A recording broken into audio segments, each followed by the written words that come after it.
What on earth do people like John Healey or even David Lammy think they're doing, blasting off, giving their opinions, often very valid, but what is Britain contributing? Now, lots happening in terms of big defence stories today. US Secretary of State Antony Blinken is in the Middle East. He says that now is probably the best, maybe the last opportunity to secure a ceasefire and hostage release deal in Gaza. He made his comments during a meeting with the Israeli president today, during what will be his ninth trip to the region since the war began in September following those attacks by Hamas on the 7th of October. Meanwhile, let's look at also what's happening in Ukraine. And President Zelensky has made an interesting intervention. He's been quite critical of the new British government led by Keir Starmer, asserting that it once displayed real leadership. So a sort of criticism saying it needs to step up. He's also urging Western allies to take bold steps in terms of supporting Kyiv's war efforts. Well, let's now do a bit of a roundup on both of these big issues with Robert Fox. Robert is the very excellent defence editor at the Evening Standard. Robert, welcome to the show. Thanks for joining us. Hello. Let's now turn to Zelensky, who you've just brought into the conversation. Just tell us about his sort of kind of criticism of Britain's leadership on Ukraine, saying that it's slowed down. Is that a fair comment? I think it's extremely valid. I think that the middle name in foreign and security policy and defence and strategy of the Starmer government is caution first. We're taking a corner shopkeeper's approach. There's something of the approach of Rachel Reeves's Treasury, which is almost Thatcherite in the way that we've got to be, we've got to be prudent. Gordon Brown, we've got to have good housekeeping. They're even looking at austerity. George Osborne, to send a signal that actually we're trying to do in-house cutting or pruning in defence. What on earth do people like John Healey or even David Lammy think they're doing, blasting off, giving their opinions, often very valid, but what is Britain contributing? They're sending the signal, even before anything's happened in the United States, we're going to do less when things come. We've got the $3 billion that we'll give from defense, but that's not open-ended to Ukraine, and we've got Scholz in Germany really signaling behind the curtains that Germany is going to reduce its Yes. contribution. If I was Zelensky, I would be extremely worried, and if I was Zelensky, I'd be pretty angry too. And Zelensky's also criticised the UK for the UK and America for refusing Zelensky's request to allow Ukraine to use these long-range Storm Shadow missiles to hit Russian territory.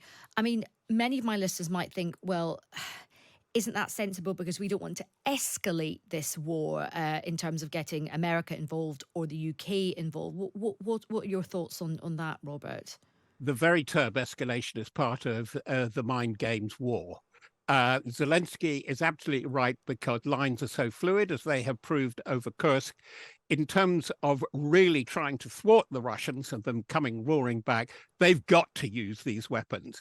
And the prissiness on the part of the British and the American government is really very difficult to fathom because we've been using or permitting the use of Storm Shadow in Crimea, tactically occupied Russian territory now. They're dropping bridges, but they need these weapons to really stop Russia reinforcing in the Kursk pocket now. And they've got to help them with the air war, which they have showed with very little means, surprising success since the Kursk operation, because they've got to stop the bombers coming in, standing over inside Russia and launching these dreadful glide bombs, simple, primitive bombs with new guidance systems. And they've been taking out infrastructure, hospitals, even children's homes. The sort of the moralistic mealy-mouthedness of this is very difficult. I think the British government is in a very difficult position because it's talked up defence and now it's talking it down again. Okay. There's going to be no money, and they really need to show a bit of imagination, I'm afraid. Now, Antony Blinken is out there, his ninth visit. He's saying that this is probably the best, maybe the last opportunity to try and make progress on this. Now, he is wanting to be very, very optimistic. The States has got a real political imperative to get movement on this, particularly with the politics in America, the election. However, it doesn't look like there's a huge appetite for an agreement from either Hamas or the Israeli Authority. So where are we on the prospect of getting a ceasefire? Where are we that all sides that are being affected by this, the combatants and the victims, are beyond exhausted? And I think that's a common factor to Ukraine and to Gaza, because you would even look at the confrontation between Hezbollah, the Iranian ally, sometime proxy in the north with Israel. Even they don't want an outright war.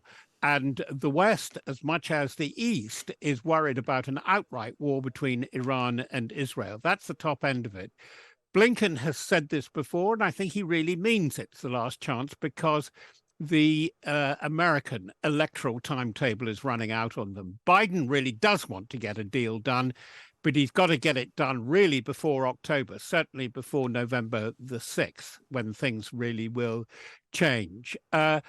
But in they cannot get unity on either side. There's always the factor of the personal politics of Netanyahu, the Israeli prime minister, and the very fragmented picture on the side of Hamas, Hezbollah, and now Islamic Jihad doing a suicide bombing effort in Tel Aviv overnight.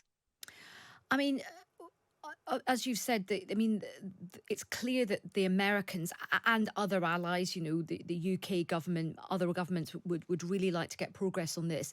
But as you say, if Netanyahu and the leadership of Hamas are very kind of dug in as well as being exhausted, how is there going to be any movement? Well, the problem is now we're getting a lot of maps. I've just seen a neighbor who had a dubious past who's just been saying, oh, Bobby, I'm completely obsessed with all these maps of conflict across the Middle East and above all in Ukraine. Actually, it's the maps of about 5 or 6 individuals' minds that we've really got to get into. It's a game of mind games between Zelensky, Putin, Sinwar, now the very, very tough, but now undoubted leader of Hamas, and he is somewhere deep down in a tunnel in Gaza, Netanyahu, perhaps the Iranian leadership, and Zelensky, of course. What do they really want to? They've got to get into the mind picture of Putin to get progress there. Otherwise, it isn't going to happen. Equally with Netanyahu and probably Sinwar, now the de facto, if not the authorized leader of Hamas, because quite literally and factually, he calls the shots. Yeah, and of course, that is you're absolutely right. I mean, you speak to any negotiator, and they say you've got to be able to sort of try and, as you say, put yourself in the mind space of the other side, and see if you can make some progress. But you're talking about two sets of leaders who very much don't want to do that.